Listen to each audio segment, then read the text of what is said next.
വന്നോണ്ട് ഇന്നലെ സ്റ്റെപ്പ് കയറുമ്പോൾ പടം തെറ്റി വീണ്.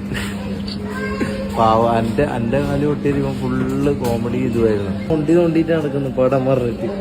കോമഡി കാണാൻ നല്ല രസം.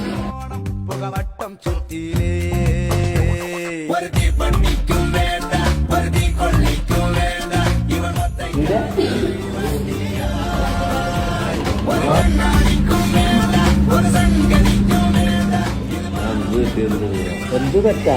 Flash back. ചിരിക്കാണ്ടിരിക്കാൻ പറ്റത്തില്ല. യാത്ര അറിയില്ലാത്തതുകൊണ്ട് ഞാൻ അങ്ങനെ ചെയ്യുന്നില്ല. പോട്ടെ, എന്നാലും നമുക്ക് നല്ല സന്തോഷം ഉണ്ടായിരുന്നു.